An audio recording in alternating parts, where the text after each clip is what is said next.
আপনাদের স্বাগত জানাই আমি আমার কথা শুনবার জন্য। গত নভেম্বর মাসের কয়েকটা খবর একসাথে সাজিয়ে রাখলে বাংলাদেশের বর্তমান চিত্রটা ভয়াবহভাবে স্পষ্ট হয়। মানবাধিকার সংগঠন HRSS বলছে এক মাসেই অর্থাৎ নভেম্বর মাসেই অন্তত 96টি রাজনৈতিক সহিংসতায় 12 জন নিহত, আহত 874 জন, 20টি গণপিটুনি ও মব সহিংসতায় মারা গেছে 16 জন মানুষ, আহত আর অনেকেই। একই সময় 177 জন নারী ও কন্যা শিশু নির্যাতনের শিকার, অন্তত 48 জন ধর্ষিত, অনেকেই শিশু কিশোরী। নির্বাচন সামনে রেখে এই সহিংসতাকে যদি শুধু নির্বাচনী উত্তাপ বলা হয়, সেটা হবে বাস্তবতাকে আড়াল করার খুবই সুবিধাজনক একটা চেষ্টা।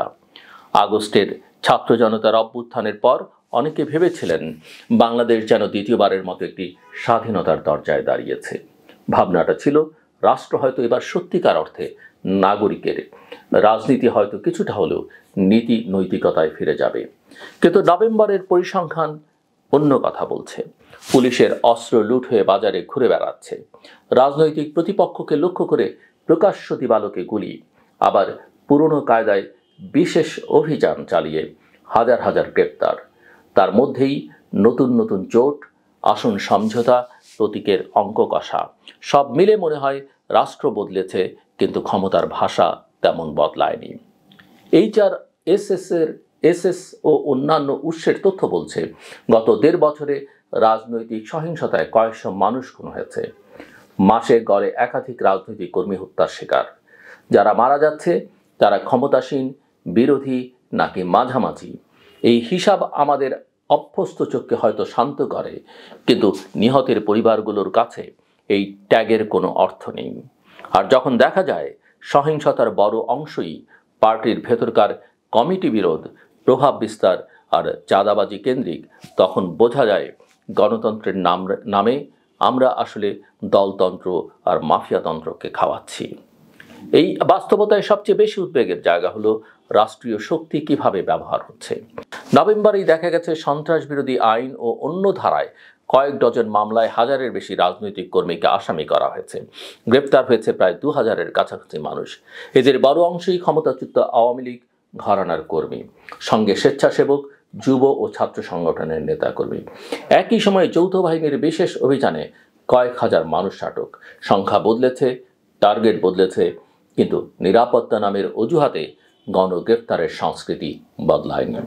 রাষ্ট্রের ভেতরের অস্থির শক্তিগুলোকে বোঝার জন্য জামায়াতে ইসলামীর সাম্প্রতিক পদক্ষেপগুলো গুরুত্বপূর্ণ। যে দলটিকে একসময় রাজাকার আলবদর পরিচয় ছাড়তে স্পষ্টভাবে ব্যর্থ মনে হতো, সেই জামায়াত আজ খুলনা 1 আসনে প্রথমবারের মতো এক হিন্দু প্রার্থী কৃষ্ণ নন্দীকে মনোনয়ন দিয়েছে। আরও কয়েকটি আসনে সংখ্যালঘু প্রার্থী দেওয়ার আলোচনা চলছে। বাইরে থেকে দেখলে এটি বৈচিত্র্যের রাজনীতি মনে হতে পারে, বাস্তবে এটি অনেক বেশি ক্যালকুলেটেড পদক্ষেপ।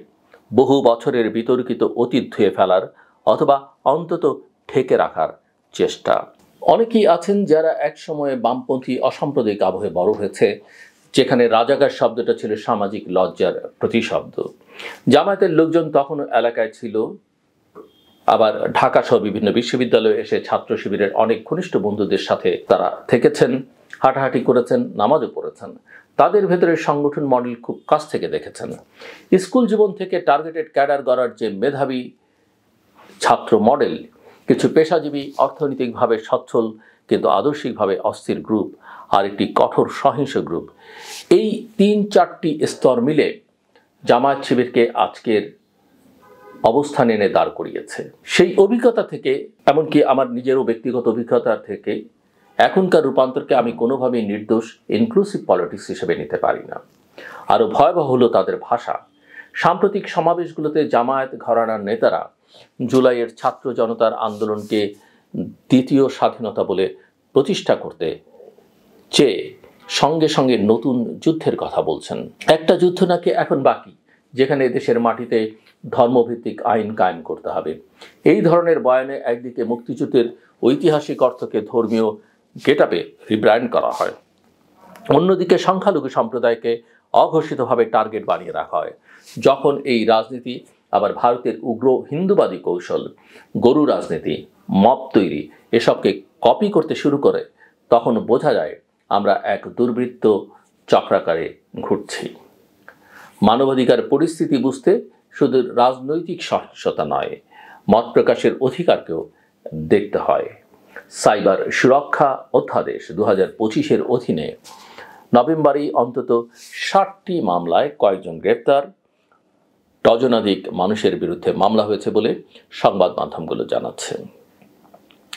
একই মাসে অর্থাৎ নভেম্বর মাসে 23টি ঘটনায় 36 জন সাংবাদিক হামলা, হুমকি, হয়রানি আর মামলা গ্রেপ্তারের শিকার।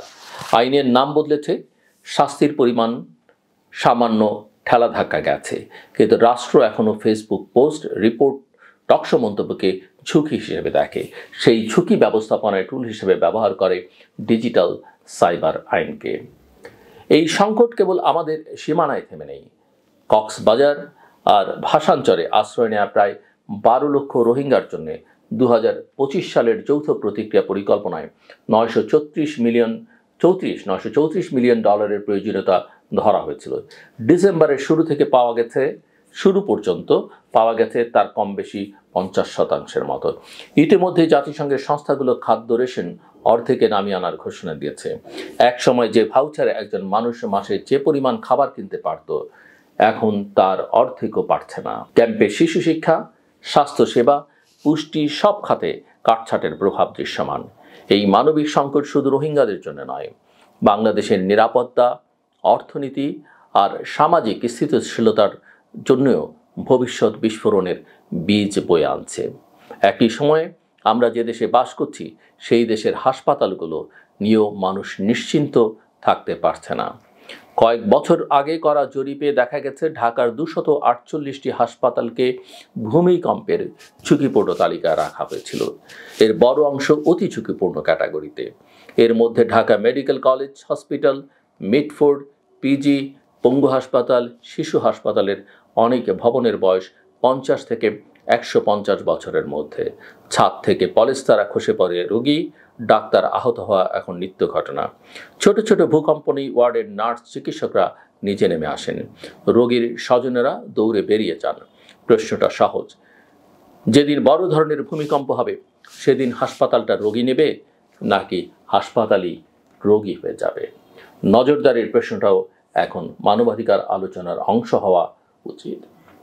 আগের সরকারের আমলে আন্তর্জাতিক অনুসন্ধানে বেরিয়ে এসেছে, বাংলাদেশ গোপনে ইসরায়েলি কোম্পানি থেকে মোবাইল ফোন মনিটরিং করার সক্ষমতা সম্পন্ন স্পাইওয়্যার ও নজরদারি সরঞ্জাম কিনেছিল। যদিও দুদেশের মধ্যে কূটনৈতিক সম্পর্ক নেই, আজকে যখন অন্তর্বর্তী সরকার নিজেই স্বীকার করে যে অনেক কিছুই ইসরায়েল থেকে কেনা হয়েছে, তখন নতুন করে প্রশ্ন ওঠে, এই প্রযুক্তি দিয়ে কাদের ওপর নজরদারি হয়েছে?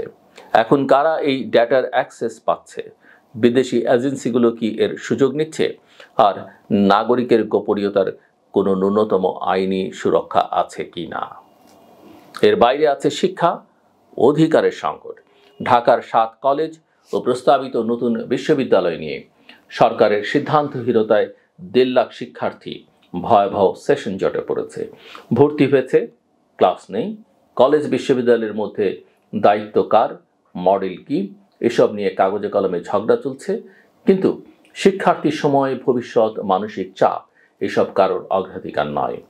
বিশ্ববিদ্যালয়ের গঠন কাঠামো, অনলাইন অফলাইন ক্লাসের অনুপাত নিয়ে কথা হচ্ছে, কিন্তু রাজনৈতিক বিরোধ আর প্রশাসনিক জটিলতার ফাঁদে পড়ে যারা জীবন থেকে 1-2 বছর হারাচ্ছে, তাদের ক্ষতি কিভাবে পূরণ হবে, সেই আলোচনাটা কিন্তু একদমই অনুপস্থিত। সব মিলিয়ে নভেম্বরের বাংলাদেশ এক ধরনের ভাঙা রাষ্ট্রের ছবি আঁকে। একদিকে নির্বাচনের তফসিল সামনে, দলগুলো মরিয়া হয়ে জোট খুঁজছে, আসন সমঝোতা করছে। জামায়াত থেকে এনসিপি, এবি পার্টি থেকে ইসলামপন্থী ছোট দল, সবাই কার সাথে গেলে কত আসন পাওয়া যায় সেই গাণিতিক রাজনীতিতে ব্যস্ত। অন্যদিকে মাঠে রাজনৈতিক হত্যা, ধর্ষণ, নারী শিশু নির্যাতন, মব সহিংসতা, রোহিঙ্গা ক্যাম্পের ক্ষুধা, ভূমিকম্প, ঝুঁকিতে হাসপাতাল। নজরদারির অন্ধকার চক্র আর শিক্ষার্থীদের ভবিষ্যৎ নিয়ে অনিশ্চয়তা সব একসাথে আমাদের মনে করিয়ে দেয় যে রাষ্ট্র নামের কাঠামোটার ভেতরের ফাটলগুলো আরও গভীর হচ্ছে। এই বাস্তবতার মুখোমুখি দাঁড়িয়ে কোনো দায়িত্বশীল রাজনীতি যদি সত্যিই নতুন বাংলাদেশে গড়তে চায়, তবে প্রথম কাজ হওয়া উচিত সহিংসতার ধারাবাহিকতা ভাঙা, রাজনৈতিক হত্যা ও গণপিটুনির প্রতিটি ঘটনার স্বাধীন তদন্ত ও জবাবদিহি নিশ্চিত করা, সাইবার ডিজিটাল আইনকে মত প্রকাশের বিরুদ্ধে ব্যবহারের পথ বন্ধ করা, নজরদারি প্রযুক্তি কেনা বেচার পুরো প্রক্রিয়া স্বচ্ছ করা এবং জরাজীর্ণ হসপিটাল ও শিক্ষা ব্যবস্থাকে অগ্রাধিকার ভিত্তিতে পুনর্গঠন করা। রোহিঙ্গা প্রশ্নে শুধু আন্তর্জাতিক সহায়তার জন্য হাত পাতলেই হবে না, প্রয়োজন হবে কূটনৈতিক সাহস, আঞ্চলিক প্ল্যাটফর্মে সত্যিকারের মিত্র খোঁজা, আর একই সঙ্গে ক্যাম্পের ভেতরের মানবিক মর্যাদা রক্ষার সুস্পষ্ট এক পরিকল্পনা। নইলে ফেব্রুয়ারির ব্যালটের যত প্রতীকী থাকুক, যত নতুন জোট সমীকরণই গড়ে উঠুক, নাগরিকের চোখে রাষ্ট্র একই থাকবে, সহিংসতায় অভ্যস্ত, নজরদারিতে ডুবে থাকা, দায় এড়ানো এক ভাঙা কাঠামো, যেখানে নিরাপত্তা নয় ভয়ের রাজনীতি বেশি শক্তিশালী। আমার কথা শুনবার জন্য অসংখ্য ধন্যবাদ। আপনাদের সবার জন্য শুভকামনা।